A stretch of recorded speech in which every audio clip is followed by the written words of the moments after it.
छोड़ेंगे नहीं। जो उंगली से हाथ लगाओगे वो उंगली यहीं छोड़ के जाओगे, हाथ वापस नहीं लेके जाओगे, गारंटी। क्योंकि दुश्मन हमारा वो जो कंफर्ट में जी रहा है ना, उसकी रातों की नींद हराम करने के लिए, उड़ाने के लिए हम यहाँ बैठे हैं कि हम ना झुकेंगे, ना डरेंगे, ना बिकेंगे। इसमें कठिनाइयां होंगी, these roads are not easy.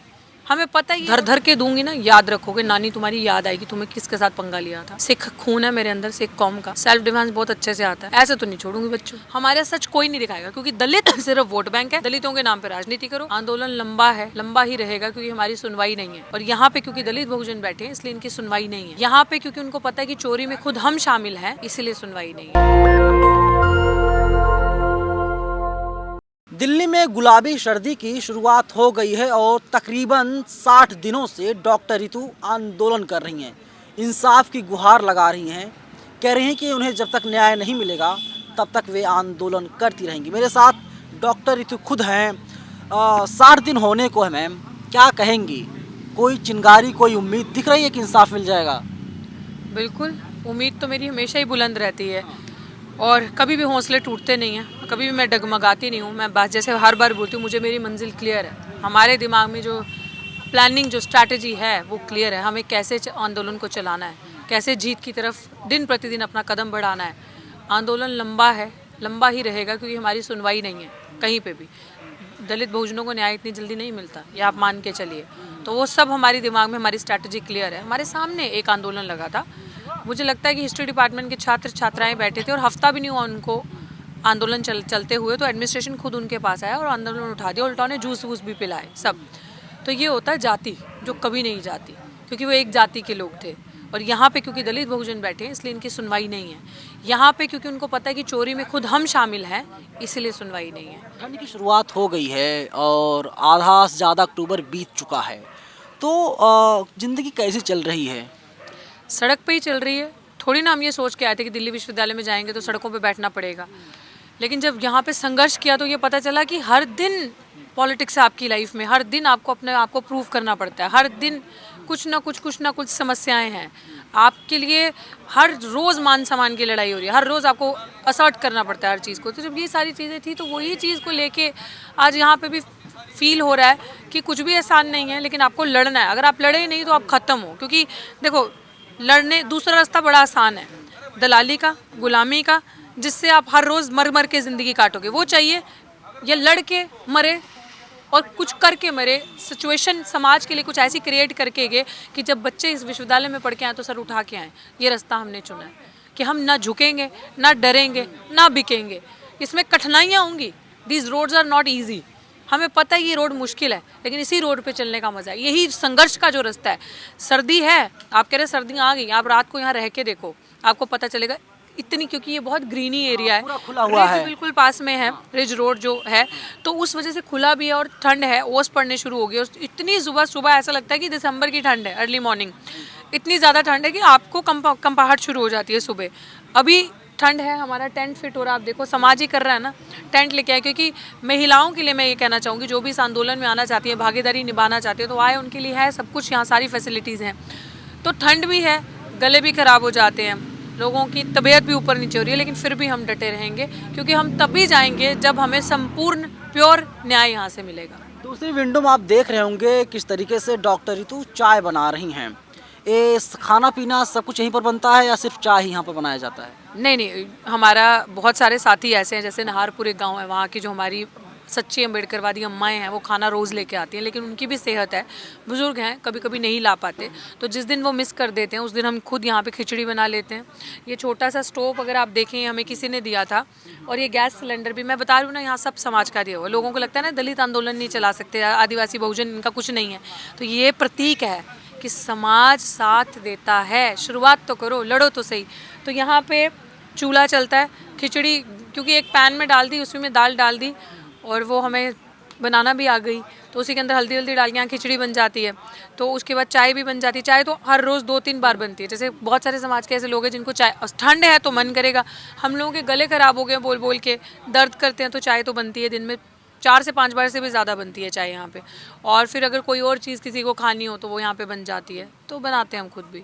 जैसा कि दूसरी विंडो में चल रहा है, दिखाई दे रहा है कि कई लोग हैं टेंट लगा रहे हैं, आप भी टेंट में लगाने में मदद कर रही हैं।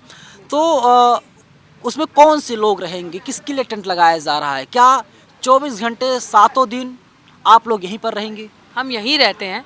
हम सिर्फ चेंज करने के लिए आगे पीछे जाते हैं, कपड़े नहाने के लिए, थोड़ी देर रेस्ट करने के लिए, कमर थोड़ा सीधी करने के लिए।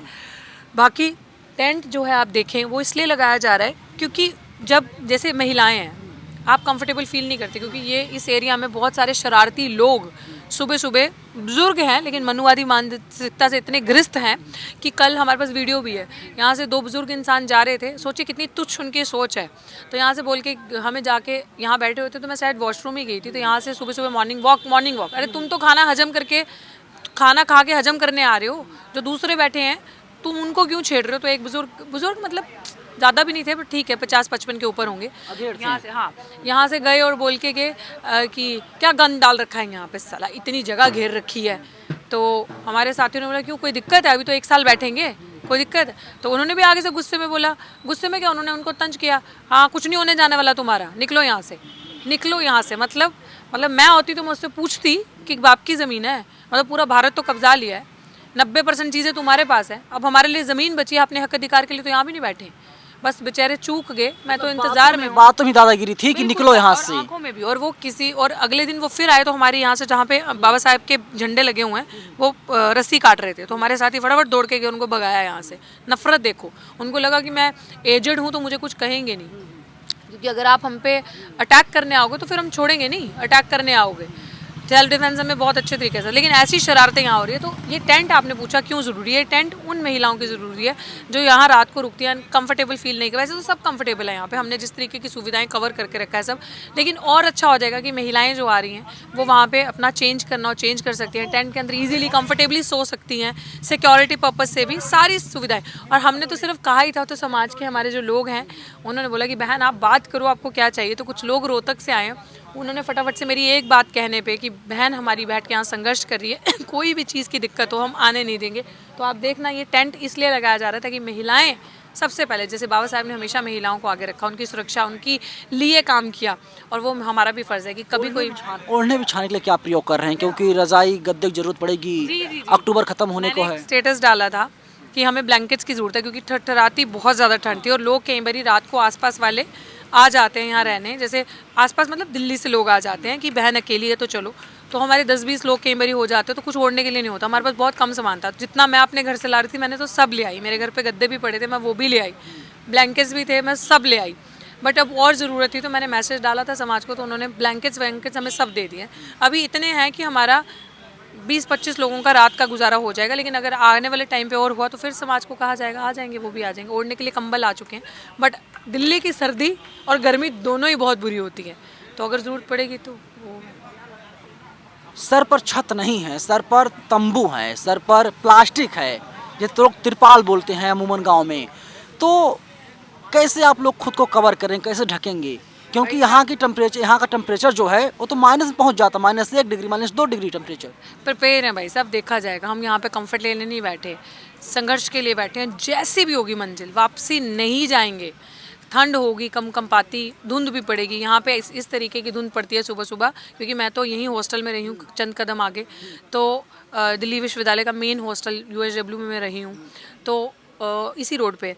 तो इस रोड पे आपको 10 कदम की दूरी पे दूसरा इंसान नहीं दिखता जब धुंध पड़ती है, क्योंकि बहुत पेड़ हैं तो ओस बहुत ज़्यादा पड़ जाती है।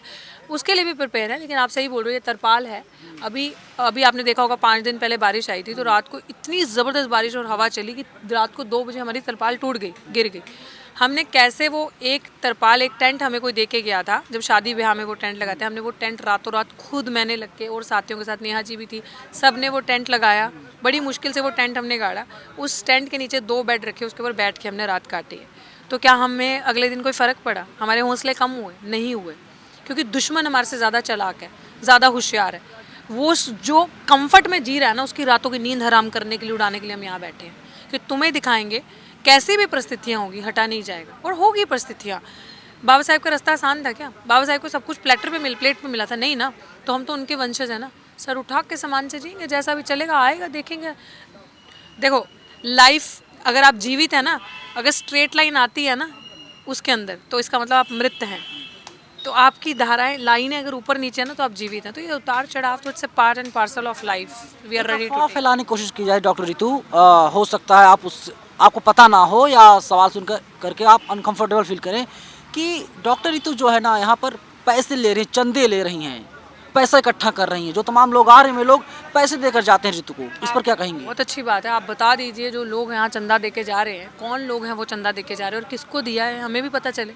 हमें तो ये नहीं पता और हमारे पास ये अफवाह भी नहीं आई है, क्योंकि यहाँ पे जो भी हो रहा है, यहाँ पे कोई डोनेशन बॉक्स नहीं है, कोई किसी से डोनेशन नहीं लेता है, कोई किसी से पैसा इकट्ठा नहीं करता है। यहाँ पे जो होता है उनको लिस्ट दे दी जाती है समाज को कि ये सामान है, ला दो। कुछ लोग ऐसे होते हैं जो कहते हैं कि मैडम मैं बुजुर्ग हूँ, जा नहीं सकते, तो वो टीम को 400-500 रुपये दे दिया, अगर किसी ने पानी ला दीजिए तो स्कूटर पर उनको बिठा के लेके जाते हैं, पानी ले आते हैं, खाना ले आते हैं। यहाँ पे ऐसी कोई भी बकवास वाली बात नहीं है और यहाँ पे डोनेशन इकट्ठी करने वाली तो बातें नहीं। अगर कोई बकवास करे, लोगों का काम होता है, हम इन छोटी छोटी बातों से हम प्रभावित नहीं होते। वे लीस्ट बॉर्डर अगर किसी में हिम्मत हो मुंह पे आके बोले, कुत्ते तो तमाम भौंकते हैं, उसकी हम परवाह नहीं करते। पीछे पीछे क्या चल रहा है पीठ के मतलब नहीं है, सामने आके बोलो तो देखेंगे। और दूसरी बात यह है कि ये समाज का आंदोलन है, समाज अपने तरीके से देख रहा है। यहाँ पे कोई भी एक ऐसी चीज़ नहीं है जो लीड कर रही है। ये जितने भी संगठन है उसमें 1=1 है, सब पार्टी हैं। तो ये सब बकवास बातें हैं, करे कोई करता है, फ़र्क नहीं पड़ता हमें पता हम कैसे चल रहे हैं। हमने देखा किसानों का आंदोलन हुआ, 13-14 महीनों तक किसानों का आंदोलन चला और सरकार को झुकना पड़ा। जो 3 कानून थे, काले कानून थे, किसान बता रहे थे, उसको सरकार को वापस लेना पड़ा। ये जो आपका आंदोलन है 2 महीने होने जा रहे हैं, क्या लगता है कि और लंबा चलेगा, किसानों के आंदोलन से ज़्यादा चलेगा ये? इस बारे में सोचा नहीं, आपने बोला तो मैं सोचूंगी। ये आंदोलन उनसे लंबा चले कम चले फ़र्क नहीं पड़ता, जैसा भी है। मैंने बता दिया ना, मंजिल क्लियर है दिमाग में। अंत उठेंगे तभी जब न्याय हाथों में मिलेगा, वरना नहीं जाएंगे। एक बार फिर से बता दीजिए किस प्रकार का न्याय? संपूर्ण न्याय, होलिस्टिक जस्टिस। हम दिल्ली विश्वविद्यालय में बैठे हैं तो बच्चे सम्मान से कैसे जाएंगे जब बच्चों के साथ जो शोषण हो रहे हैं, जो इंस्टीट्यूशनल मर्डर हो रहे हैं वो रुके, जिनके साथ हो चुके हैं, जिनके परिवारों के साथ, उनको न्याय मिले। डॉक्टर रितु का तो चलो एक केस है, इस अपराधी को जेल में भिजवाना और ऐसे तमाम जो साजिश में शामिल है वो क्यों ज़रूरी है? ताकि बाकी जगहों पर अपराध ना हो, ताकि बाकी रोहित वेमुला, पायल तड़वी, अनिल कुमार, आयुष ना बने, इसलिए। तो ये जो होलिस्टिक जस्टिस है, जैसे हमारे यहाँ पे बैकलॉग समझते हैं क्या है?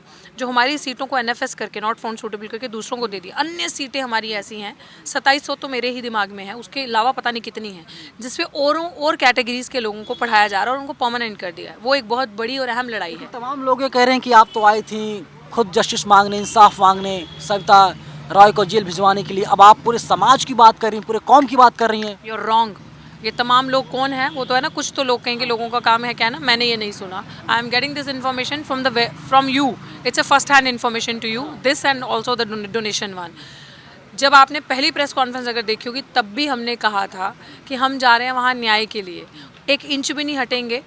ये मेरे समाज की, तब तक आयुष का सीन नहीं हुआ था, तब भी नाम रोहित वेमुला और पायल तड़वी का लिया गया था, प्रोफेसर चंद्रशेखर का, डॉक्टर पंपोश का लिया गया था, बाल मुकुंद का लिया गया था, महाराष्ट्र या मुंबई से सबका ये जिक्र हुआ था कि एक होलिस्टिक जस्टिस है। अगर इसको हमने नहीं रोका तो नहीं चलेंगे। अब इसमें बैकलॉग की बात मुझसे अलग तो नहीं है ना, मैं फैकल्टी हूँ, क्योंकि मैं भी उससे प्रभावित हूँ। यहाँ पे एनएफएस करने की बात कि दलित हमेशा नॉट फाउंड सूटेबल ही है, क्यों भाई? SC ST OBC है, OBC के कैंडिडेट को नॉट फाउंड सूटेबल करो, जिनकी संख्या इतनी ज़्यादा है, उनमें से अभी तक कोई प्रोफेसर नहीं बना, उनमें से अभी तक कोई प्रिंसिपल नहीं बना, कोई ऊंचे पद पे है ही नहीं OBC का, तो क्या उनके अंदर क्षमता नहीं है? फिर ये सबकी सामूहिक लड़ाई है। इसमें जब देखिए ओवर द टाइम जैसे जैसे चीज़ें जुड़ती जाती है, कारवा बढ़ता जाता है, चीज़ें इवॉल्व होती हैं तो चीज़ें बढ़ती हैं, समाज का सपोर्ट मिलता है। तो इसीलिए it is a collective fight, it is not an individuals fight, it is a fight of विचारधारा, it is a fight of them versus us, जो अम्बेडकरवादी वर्सेस मनुवाद। तो मनुवाद को खत्म करने के लिए पूरे जातिवाद के अखाड़े को उखाड़ना पड़ेगा ना यहाँ से। सो इट इज़ नॉट उखाड़ना पड़ेगा। लेकिन पिछली बार जब हमने आपसे बातचीत किया था तो आपने कहा था कि जब आप वॉशरूम जाती हैं तो कुछ लोग हैं जो पीछा करते हैं, जो धमकाने की कोशिश करते हैं या अटैक करने की कोशिश करते हैं। क्या वो चीज़ें सब कुछ चल रही हैं या वो चीज़ें बंद हो चुकी हैं? चल रही होंगी, लेकिन मैं कभी भी अकेले कहीं नहीं जाती हूँ, मैं अपनी पूरी सुरक्षा के साथ जाती हूँ। और ऑफ कोर्स पीछा करते होंगे, वीडियोस करते होंगे, वो तो आपने सीन उस दिन देख ही लिया था, आप कवर कर रहे थे किस तरीके से मेरा पीछा हो। उस केस में FIR भी हो गया है और उस केस की फुटेज वगैरह हमारे पास भी है और उनके भी CCTV में है। उस केस पे इन्वेस्टिगेशन चल रही है। उसके बाद भी 2 इंसिडेंट यहाँ हुए, एक बंदा बिना किसी गाड़ी बाइक के 2 हेलमेट लेके बिल्कुल स्टेज तक पहुँच गया हमें मारने के लिए। नेहा भी उस दिन मेरे साथ थी, हमारे सिर पे मार देता वो हेलमेट्स, लेकिन हमें हमारा साथी एक आगे आ गया, फटाफट होशियार हो गया कि कुछ गलत है, तो वो यहाँ ड्रामा क्रिएट करने लगा, वहाँ हिंदू मुस्लिम दलित करने लगा, धार्मिक बातें करने लगा। जबकि यहाँ अगर संविधान की बात होगी तो यहाँ पे बात होगी हर किसी के अधिकार की, हर किसी के सम्मान की। यहाँ पे हिंदू भी उतना ही वैलिड है जितना मुस्लिम, जितना दलित है। यहाँ पे हक एक हर, बस हम पीड़ित ज़्यादा शोषित जाते हैं, हमारा शोषण उन्होंने किया तो हमारी आवाज़ ज़्यादा बुलंद आएगी। हम तो सबके लिए बैठे। तो ऐसी तमाम चीज़ें हुई हैं, ऐसे तमाम इंसिडेंट्स हुए हैं कि पीछा करना, जहाँ अगर मैं कहीं जा रही हूँ, इवन कि मैं किसी की गाड़ी में बैठ के वॉशरूम तक गई थी तब गाड़ी का पीछा हुआ। तो अब वो चीज़ें मुझे मेरे नोटिस में नहीं आई कुछ टाइम से। अगर आएंगी तो अब डट के सामना किया जाएगा। सेल्फ डिफेंस के लिए फुली प्रिपेयर्ड है, छोड़ेंगे नहीं। जो उंगली से हाथ लगाओगे वो उंगली यहीं छोड़ के जाओगे, हाथ वापस नहीं लेके जाओगे, गारंटी। पीछे से वार करोगे, पीछे से वार करने का क्या कह सकते हो, मैं मुड़ के थोड़ी देख रही हूँ क्या हो रहा है। पीछे से वार कर दिया तो बात अलग है, सामने से आके मारोगे तो सेल्फ डिफेंस में ऐसा लिटा के धर धर के दूंगी ना, याद रखोगे, नानी तुम्हारी याद आएगी तुम्हें किसके साथ पंगा लिया था। सिख खून है मेरे अंदर, सिख कौम का। सेल्फ डिफेंस बहुत अच्छे से आता है, ऐसे तो नहीं छोड़ूंगी बच्चों। किसान आंदोलन को बदनाम करने की कोशिश की गई थी और किसानों का आंदोलन चला, लंबे समय तक चला था और इसके बाद में उनको इंसाफ मिला। टीवी मीडिया ने खुद दिखाया भी, पॉजिटिव या नेगेटिव। आपके आंदोलन को दिखा ही नहीं रहे, ना पॉजिटिव ना नेगेटिव, पूरी तरीके से बहिष्कार कर दिए, बाइकआउट कर दिए हैं। बहिष्कार नहीं, इग्नोर किया है जानबूझ के। ऐसा नहीं वो नहीं देख रहे। यहाँ पे एनडीटीवी आ चुका है, एनडीटीवी ने तकरीबन 45 मिनट का इंटरव्यू किया था और जी न्यूज़ ने 20 मिनट का इंटरव्यू किया और उनकी फुटेज क्लिप्स भी हमारे पास है, हमने भी खींच ली थी। लेकिन उन्होंने प्रॉमिस किया था कि अगले दिन, हमने प्रॉमिस नहीं किया, उन्होंने बोला नहीं हम उनको छेड़ रहे थे कि आप लोग नहीं दिखाओगे। नहीं हम पक्का डालेंगे, हम दिखाएंगे। और यही हुआ कि उन्होंने नहीं डाला और हमने उनको पूछा भी नहीं, हमें पता था ये नहीं करेंगे। वो जानबूझ के हमारी आवाज़ को दिखाना नहीं चाहते, ये सच दुनिया के सामने लाना नहीं चाहते। ये बहुत स्ट्रैटेजी के तहत होता है कि हमें वोट बैंक की तरह इस्तेमाल करो, हमें इग्नोर करो। जो दलित चाटुकारिता करते हैं, दलाल हैं, उनकी बात दिखाई जाएगी, उनके मसले दिखाए जाएंगे। तो ईमानदारी से सच हक की लड़ाई लड़ेगा, सड़क पर बैठ के एक आंदोलन कर रहा है, क्योंकि ये आंदोलन छोटा आंदोलन नहीं है। जो लोग यहाँ नहीं आते वो नहीं जानते, ये बहुत बड़ी आंदोलन है, ये बहुत बड़ी मूवमेंट है। तो ये आंदोलन बहुत अपने में ही बहुत बड़ा है और ये इतने दिन से चल रहा है। और यहाँ पे कई बार 1000 लोग होते, 2000, कई बार 10 ही होते। ये आंदोलन ऐसे ही, क्योंकि गरीबों का आंदोलन है, ऊपर नीचे चलता जाएगा। यहाँ पे सब वेल सेटल, जैसे आपने किसान की बात करी तो वो ज़मींदारों का आंदोलन था, सब थे वहाँ पे, उनके पास रिसोर्सेज थे, उनके पास पैसा आ रहा था। यहाँ पे कुछ भी ऐसा नहीं है। तो यहाँ पे ऊपर नीचे चीज़ें, यहाँ पे तो खाना भी हमें ला कर दिया जाता है, तो अपनी अपनी रिस्पॉन्सिबिलिटी तमाम ग्रुप्स ने बनाई है खाना लाने की, तो वो लेकर आते हैं। तो ये ऊपर नीचे चलता रहेगा। और रही बात किसानों का आंदोलन दिखाने की, ऑब्वियसली वो उसके अंदर बहुत सारे ग्रुप्स थे, बहुत सारी एसोसिएशन शामिल थी जो जी इसलिए अब यहाँ पे सिर्फ दलित कम्युनिटी है। यहाँ पे कोई लैंडलॉर्ड्स नहीं है, लैंड ओनर्स नहीं है, बहुत कम हमारे पास संसाधन है। बताइए, अगर हमारे पास संसाधन होते तो हम अपनी पब्लिसिटी नहीं करते। अगर हमारे पास पैसा होता तो हम जगह जगह बैनर लगा के पब्लिसिटी नहीं करते। हमें लोगों को फ़ोन करके बोलना पड़ता है कि भाई साहब एक मदद चाहिए, आप हमें 20 बैनर छपवा दीजिए, आप हमें 100 बैनर छपवा देंगे, आप हमें अच्छा आप इतने लाइक हैं। वो जब बोलते हैं कि हमें कोई सेवा बताओ, ड्यूटी दो, हम बोलते हैं आप हमें 1000 पैम्फलेट बनवा दीजिए, हम आपको PDF सेंड कर देंगे। तो ये आंदोलन ऐसे चल रहा है। हम बोलते हैं कि चाय की पत्ती नहीं है, ला दीजिए, हम पोस्ट डालते हैं, हमें ये सारी चीज़ें सामान चाहिए, चाय पत्ती। मीडिया बहुत मदद कर रहा है। जी obviously social media, national Dastak का शुक्रिया जो सच की आवाज़ हमारी हमेशा दिखाता है, हमेशा आगे होकर आप डे 1 से कवर कर रहे हैं और आप लोग रात को भी कवर करने आते हैं। तो इसका बहुत शुक्रिया कि छोटी छोटी चीज़ें आप हमारी वहाँ पे बताते हैं, लोगों को पता चलता है, क्योंकि ये आंदोलन है, ये छोटी चीज़ नहीं है। तो बहुत फ़र्क है उनके आंदोलन में, इसके आंदोलन में। अब रही बात कि वो आंदोलन इतने टाइम तक चला, वहाँ पे बहुत सारे लोग ऐसे थे जो किसान थे, खाना वाना आ रहा था घर से, खेती से ही आ जाता था। यहाँ पे बहुत सारी चीज़ें वेरी करती हैं। यहाँ पे भी हमारे पास रिसोर्सेज नहीं है। मैंने बताया ना कि चूल्हा भी एक बुजुर्ग इंसान आते हैं वो लेकर आए, उन्होंने हमें दिया कि रोज़ तुम साथ से जाके चाय पीते हो, लोग यहाँ चाय मांगते हैं, तो कोई हमारे दर पे चल के आ रहा है, किसी का गला खराब है, थकावट हो, तो एटलीस्ट चाय उसको मिल जाए। सुबह कोई लोग आते हैं, 4-5 दूध की थैली दे जाते हैं, तो उससे पूरा दिन की चाय बन जाती है। प्लानिंग कर रहे हैं आप लोग जो है कि ब्रेकफास्ट नहीं बना लें, लंच भी बना लें, डिनर भी तैयार ही कर लें? पूरा तंबू यहीं गड़ेंगे, यहीं रहेंगे, यहीं ब्रेकफास्ट बनेंगे, यहीं खाना पीना खाया जाएगा, यहीं रहेंगे जब तक जीत हासिल नहीं होती। और रहेंगे क्या, खाएंगे भी और आप लोगों को खिलाएंगे भी। आप लोगों के भी, मीडिया के भी मान सम्मान में कोई कमी नहीं आएगी, क्योंकि हमारी आवाज़ दिखाने वाले आप ही हो। हमें कोई नहीं कवर करेगा, ये मान के चलो। हमारा सच कोई नहीं दिखाएगा, क्योंकि दलित सिर्फ वोट बैंक है। दलितों के नाम पे राजनीति करो, दलितों का नाम इस्तेमाल करना बाबा साहब का, तो किसी गरीब के घर जाके खाना खा लो, ये दिखा दो कि देखो हम इनके साथ खाना खाते हैं। अदरवाइज ये मूवमेंट इतना बड़ा है और इतनी बड़ी नाइंसाफ़ी हुई है कि एक अपराधी पे चार्जशीट जमा होगी है, समझ रहे हो, धाराएं लग चुकी हैं कि इसने ये फ्रॉड और ये अपराध किया है। वो भी खुले सांड की तरह बैठी है कुर्सी पे, कार्यरत है, घूम रही है, और हम सड़क पे हैं। देख रहे हो, किसी ने दिखाया नहीं दिखाएंगे, क्योंकि उसमें वो लोग, उनकी तो मानसिकता शामिल है ना, वो भी तो उसी माइंडसेट की है ना, वो भी तो मनुवादी हैं, वो क्यों करेंगे हमारी बात। तो ठोक बजा के, चाहे डफली बजा के, चाहे आप प्रोटेस्ट करके, जैसे हम मेट्रो स्टेशन पे जाते हैं, अब हम कॉलेजेस के बाहर जाएंगे और मेट्रो स्टेशन पे जा जाके 10-10 मिनट का प्रचार किया जाएगा, हर मेट्रो स्टेशन पे जाके, हर कॉलेज के बाहर जाके पैम्फलेट्स बांटे जाएंगे, उनको बताया जाएगा कि हमारे साथ क्या हो रहा है। सोशल मीडिया की ताकत से पूरे देश में फैला है, फैलाएंगे आगे। ताकत पूरे देश में फैलाएंगे। लेकिन एक बार मैं आपको और दिखा देना चाहता हूँ कि आप देख लीजिए, जब हम पहले दिन से कवर कर रहे हैं, पहले ना तो यहाँ पर इतनी ये जो चटाई है, दरी है, ना ही थी और ना ही कुछ और था। लेकिन अब जैसे जैसे दिन बढ़ता जा रहा है, जो आंदोलन है बड़ा रूप लेता हुआ दिखाई दे रहा है। और अब तक जिस आप टेंट को देख रहे थे, टेंट लगाया जा रहा था, वो टेंट अब पूरी तरीके से तैयार हो चुका है और इसमें कोई भी व्यक्ति आसानी के साथ ही सो सकता है। और डॉक्टर रितु जो है फ़िलहाल उस टेंट में मौजूद हैं और ये आंदोलन जो है लगातार बढ़ता हुआ दिखाई दे रहा है। कैमरा पर्सन आशीष के साथ में नवीन कुमार नंदन, national Dastak, DU, Delhi. National Dastak की आपसे गुजारिश है कि अगर इसको बचाना चाहते हैं तो नेशनल दस्तक को सब्सक्राइब करने के लिए रेड कलर के सब्सक्राइब बटन को दबाएं, फिर बेल आइकन की घंटी दबाएं। नेशनल दस्तक को बचाने के लिए बहुत जरूरी है कि हर खबर को शेयर करें, लाइक करें, कमेंट जरूर करें।